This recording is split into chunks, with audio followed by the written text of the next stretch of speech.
इस विधि से बोने के बाद में सबसे बड़ा किसान का फायदा है कि इसमें बगानी रोग का कोई खतरा नहीं है। मतलब बकानी जो लगा है वो भी ना लगती। मूंजी का नंबर 1 का रोग है बकानी, पूरे खेत के खेत गायब हो जाए और पैदावार 0 हो जाए।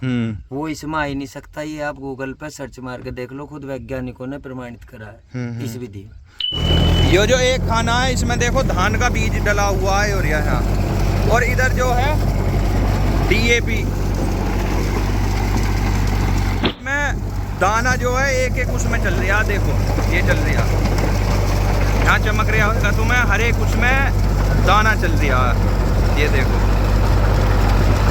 राम राम किसान भैया, जहां आज तक आपने जो है मूंजी की जो बुआई देखी है वो घोल लग के जुताई होकर और लेबर के द्वारा देखी है, लेकिन आज अपने क्षेत्र के अंदर जो मूंजी की बिजाई हो रही है, धान की बिजाई हो रही है, वो डायरेक्ट सुपर सीडर से हो रही है और सूखा खेत है।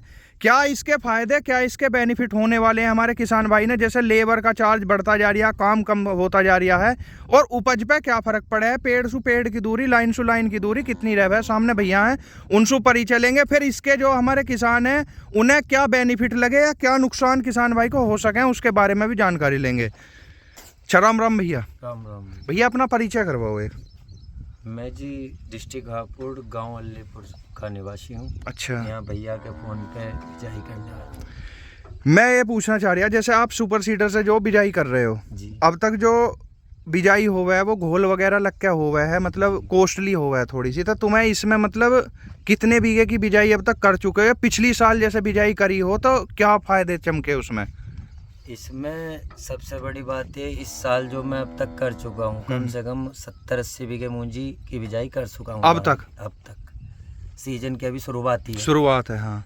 और फायदे सबसे बड़ा तो आजकल किसान परेशान है लेबर से। लेबर, बिल्कुल लेबर का काम बिल्कुल खत्म। दूसरे नंबर पे आ जाइए आप रोगों की रोकथाम।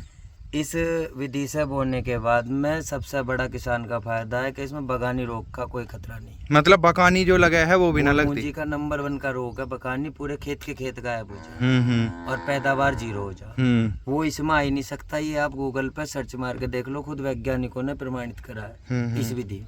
अच्छा, जैसे आप जो बिजाई कर रहे हो, पिछली साल भी तुमने बिजाई करी इससे, तो उपज पे क्या फर्क रह रहा है? उपज पे आपका ये लगा लीजिए, अगर आप जो अब तक होने में काट रहे थे उससे 21 का ही मिलेगा। मतलब अगर 3 कुंटल की लिगड़ रही है तो 3 कुंटल 20 3.5 की मिलेगी ही मिलेगी। और अच्छा, दूसरा अच्छा। सबसे बड़ा बेनिफिट, जो आपकी बचत अब तक हो रही थी वो तो आपने बुआई के टाइम तक ही बचा के रख दिया घर में। हाँ, लगा दिया भाई, आप जोड़ के देख लो, किसान सभी भाई जो भी हैं।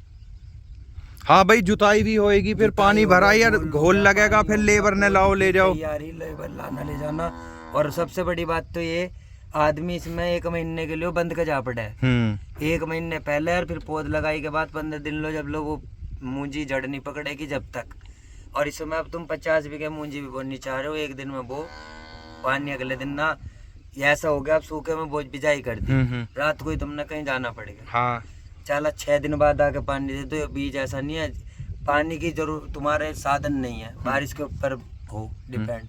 आज बुआई करके घेर दी, जिस दिन बारिश हो जाएगी तुरंत बिजाई जमी आएगी। अच्छा, एक चीज और बताओ, इसमें जैसे ये बिजाई चल रही है, इसमें पेड़ से पेड़ की दूरी और लाइन से लाइन की दूरी कितनी हो गया है?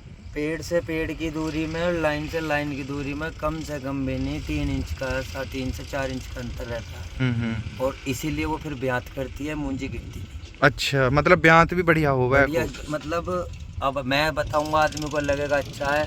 किसानों से जब आप परिचय लोगे, या मैं आपको बिजाई वालों के एड्रेस दे दूँ उनकी, अगर अब इसी खेत में आप जब देखोगे पानी लगे पीछे जब जम के आएगी, उसका एक कारण भी है। कारण ये है कि उसमें 15 से 21 दिन में जड़ पकड़ती है। उसके बाद आप पहली डोज लगाओगे, उसमें आप लगाओगे ब्यात की दवाई। इसमें अब जब ये दाना घेरती चलती है, एक जगह 3-3, 4-4 दाने घेर कर चलती है, और मूंजी जो फूटती है वो एक इधर से भी इधर से भी। हाँ। तो एक जगह पहले से ही 4-4 पेड़ निकल कर आ रहे हैं। अब एक पेड़ पहले बड़ा हो गया, उसकी जड़ में छोटे आए तो वो छोटा बड़ा हो गया। बाल का अंतर शुरू से एंड तक बना रहेगा। इसमें सारे शुरू से ब्यात करके चलेगी। ठीक है। बाकी मतलब तुम्हारे हिसाब से जो किसान क्या फायदेमंद है? किसान के लिए ये जितना हद तक मूंजी में बचा रहा था किसान, इतना तो इसकी बुआई में बचा कर रख रहा है। और जो बचत होगी वो उसकी सारी प्लस में जाएगी। सबसे बड़ी बात, आजकल काम में लेबर की सिरदर्दी। बिल्कुल। मिलने कोई तैयार नहीं होती सीजन में। सबसे बिल्कुल, बड़ी बिल्कुल। बात तो ये है, कितने किसान भाइयों के खेत हमने ऐसे बोए हैं कि मूंजी के लिए छोड़े थे और फिर उनमें गन्ना ही बोया। गन्ना बोया, सही बात है। चलो जी, बाकी ये देखो यहाँ जो बिजाई हुई है, ये देखो यहाँ करी है इसकी बिजाई इन्होंने जो है, और इसमें जो है ये बोल रहे हैं कि एक एक जगह 2-2 3-3 दाने डले हैं, जिसकी वजह से जो है मतलब जो इसकी जमवार है, जो इसकी पैदावार है वो बढ़ जावा है। बाकी और इसका काम करने का तरीका दिखाएंगे, मोड़ो भैया। ये जो एक खाना है इसमें देखो धान का बीज डला हुआ है, और यहाँ और इधर जो है DAP। यहाँ देखो इसमें दाना जो है एक एक उसमें चल रहा है, देखो ये चल रहा है, यहाँ चमक रहा होगा तुम्हें, हर एक उसमें दाना चल रहा है, ये देखो।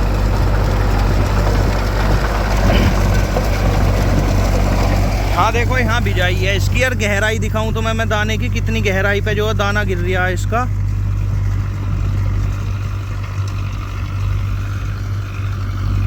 ये एरिया देखो यहाँ, ये एरिया ये एरिया मतलब काफी गहराई है। ये देखो यहाँ चल रहा है ट्रैक्टर खूब बढ़िया, ठीक है जी। बाकी जाकर धान की बिजाई की बात करी जावे, लगातार जो है मतलब इन रो में जो है धान का बीज डलता रहे और ये दूरी बना के चलता रहे इसके पीछे पीछे। बाकी एक बार किसान सुपर ही चलेंगे कि उन्हें मतलब इस तरीके से कैसा लगा जो है, क्या ये मेथड जो कामयाब है नहीं। चाचा राम राम। जैसे बिजाई चल रही है तुम्हारे सामने धान की, तो इसमें जो है किसान क्या फ़ायदा है या ना है? किसान क्या फ़ायदा है, इतना फ़ायदा है कि भी जुताई से बच गया, लेबर से बच गया। काफ़ी फ़ायदा मानो इसे, क्योंकि 2-4 जुताई बच गई, घोल बच गया, बीज की प्योद का खर्चा बच गया, ये सब खर्चे बच गए, इसका फ़ायदा। लेकिन मुझे एक नुकसान भी इसमें दिखाई दे रहा है, तो बीज ज़्यादा गिर रहा है। बीज ज़्यादा गिर रहा है, हाँ। तो जो बीज ज़्यादा गिर रहा है उससे मुझे ऐसा लगता है कि इसमें, और समय बताएगा क्या होता है, कि नंबर ऑफ पौधे जो मतलब ज़्यादा हो जाए, कल्ले ज़्यादा चौड़ाई में। हाँ, तो उससे जब ज़्यादा, लेकिन 4 इंच गैप होने की वजह से हो सकता है कि वो काम खत्म हो जाए, क्योंकि इसके बीच में गैप भी है 4 इंच। हाँ जी, हाँ जी, बिल्कुल। लेकिन इसका बेनिफिट रहेगा, इसमें इतना ज़रूर है कि घास की भी उम्मीद है कि घास हो जाएगी। ऐसा सुनने में आ रहा है कि इसका स्कूटर भी आता है जो बीच बीच में चलेगा, वो घास काटता चला जाए, और वो उपलब्ध हो पाएगा या नहीं होगा वो समझिए। फिलहाल तो जो हमने वीडियो देखी है वे बाहर की देखी है, अपने साइड तो यहाँ इलाके में भी ना है, पहली बार ही बुआई चल रही है। ऐसे जैसे किसान भाइयों जो मतलब आधुनिक यंत्र आते जा रहे हैं, लेबर की जैसे कमी चमके है उनकी पूर्ति ये यंत्र करते हुए जा रहे हैं। अच्छा, क्या तुम्हें लगा है कि जो काम लेबर कर सके वह मशीन कर देगी? नहीं, काम तो करेगी, लेबर कौन सा कम है, लेबर का बहुत नुकसान भी करती है, जो टूट है, लगाने में दिक्कत करे है, 4-4 दिन में लगे है, खेत आगे पीछे हो जाए, एक प्लॉट में 4-4 दिन में लेबर भग जाए, आ जाए, गर्मी का टेम्परेचर है, पानी गर्म हो जाए तो बड़ा लगाने तैयार ना। सबसे बड़ी बात है प्योद तोड़ के लगा दी, सिरे पे कुछ दूरी बना दी, बीच में कुछ और दूरी बना दी, लगा दी। ऊपर से ये बकानी रोग भी इसमें बता रहे हैं कि कम लगेगा। कम क्या लगेगा, बीज ज्यादा है, जो बकानी लगेगा वो नहीं सूख जाएगा, उसका पता ही ना चल पाएगा, वो पूरा का पूरा पेड़ सही है, वो जमियागा, जो बकानी का वो मर जाएगा, क्योंकि इसमें बीज ज्यादा है। चंदन, इसमें क्या किलो बीज लग रहा है अब? इसमें भैया 1 किलो 800 ग्राम पर बीघा, 1 किलो 800 ग्राम पर बीघे के हिसाब से है, और 6 किलो बीघे की डाई, 6 किलो बीघे की डाई लग रही है। तो बीज तो देखा जाए लगभग दुगना लग रहा है, बीज दुगना लग रहा है, लेकिन बीज दुगना इसीलिए लग रहा है कि ये दूरी भी ले रहा है, और बकानी का भी मामला है। अगर बकानी आएगी तो उससे फर्क नहीं पड़ेगा, क्योंकि अगर हाथ की लगी हुई में बकानी आ जाती है तो वो जगह खाली रह जावे, दूरी बन जाए, इसमें खाली नहीं रहेगी। बिल्कुल। किसान भाइयों, यह जो बिजाई है इस खेत की लगातार निगरानी रखी जाएगी, क्योंकि पहली बार अपनी गांव के अंदर इस तरीके से बिजाई चल रही है, और लास्ट तक ये चीज़ भी देखी जाएगी कि इसकी पैदावार क्या है और इसमें लेबर खर्च या जो दवाई का खर्चा कितना आया। राम राम किसान भाइयों।